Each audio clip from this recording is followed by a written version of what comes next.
Pipa, on se met dans cette orientation pour qu'on puisse voir. Lui, il va venir avec son point gauche, et comme d'habitude, il va venir le long d'une ligne. Moi, je vais devoir sortir de cette ligne. Donc j'aurai plusieurs solutions. J'aurai celle-là, j'aurai celle-là. Tu vas aller un peu plus doucement. Nous, on choisit, rappelez-vous les pieds, cette solution-là, pour jouer du Pipa. Hein, c'est-à-dire, hop, pour pouvoir garder après, être face à lui. Ça, c'est pour les pieds. On va pouvoir se redécaler un peu là, qu'on voit bien, voilà. Ensuite, pour le haut du corps, on va se mettre en statique. Tiens, avance ton pied. Voilà. Première chose, même s'il était presque au contact, il y a toujours cette histoire de hamsam papé, c'est-à-dire dépressuriser ici, créer de l'espace, ici et au niveau des reins. Hein, pour que là, déjà, même en statique, s'il poussait déjà, il faut presque qu'il ne puisse pas pousser. Pousse un peu plus. Hein, déjà, travailler ça un petit peu, pour ne pas avoir peur de ce qui arrive. Pour ne pas reculer ou au contraire s'opposer. Hein, il y a une phase d'accueil.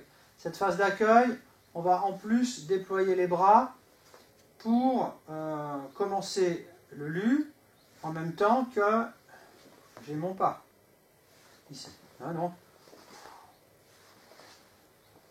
Alors, on fera peut-être dans l'autre sens pour bien voir la main qui est au-dessus tout à l'heure. Hein? Ensuite, je me décale et je l'emmène dans un lu. Là, on est en statique, donc il ne va pas venir, c'est normal. Maintenant, un petit peu en dynamique. Voilà, pas trop vite, pour comprendre. Voilà. Donc, si je garde seulement l'idée du lu, je l'emmène sur le côté, je ne vais pas pouvoir revenir de ce côté-là. Hein. On a déjà vu les lus dans le simple fouet, si tu viens vraiment, que j'ai mon lu. Hein. Si je garde l'idée du lu, je l'emmène par là, c'est fini. Mais dans le pipa, dans le mouvement, il y a l'idée de le repousser. Alors, c'est là que ça se gâte. Si je veux coller à la forme, ça ne va pas être facile parce que, tu viens doucement, je vais devoir le repousser dans ce sens-là. Or là, c'est quasiment impossible. Vous voyez bien que je ne vais pas y arriver. En plus, ça m'oblige à absorber sur moi, quasiment, pour rester ici. Donc, il y a une petite différence là avec le travail à deux et la forme. C'est-à-dire que dans le travail à deux, je vais me décaler un petit peu, me retrouver dans la diagonale, de façon à être là sur son axe dur. Et vous voyez bien qu'ici, ça va être plus facile pour moi de repousser. Hein, parce qu'il est déjà, lui, dans le dur, là. Il ne va pas pouvoir absorber. Donc, quand on travaille à deux, le pipa, on se décale et on se retrouve sur la diagonale. Là, je vais le repousser avec mon peigne oblique. Hein, vous voyez bien qu'ici, je vais avoir plus de possibilités que là, s'il était face à moi, il pourrait absorber. Alors, pas trop vite encore une fois, plusieurs fois. Je lue et je me remplace pour pousser. Encore, cette vitesse-là, elle est bien. Voilà. Encore. Voilà. Allez, un peu plus vite. Hein.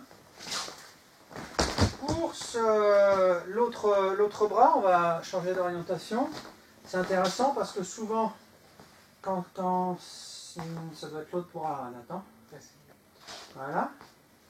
Pour celui-ci, c'est intéressant parce que c'est assez rare qu'on se mette ici. En général, soit je vais me mettre ici pour casser, ou soit je vais vouloir me dégager là. Hein. Là, on vient ici. Ça veut dire qu'en statique, voilà, je vais ici appuyer, me retourner. Ça demande un petit peu plus de technique ici. Hein. Mais c'est intéressant. Tu viens en dynamique, mais doucement. C'est d'abord. Et sur sa diagonale. Encore une fois. Et sur sa diagonale. Hein, doucement. Et là, je suis rentré.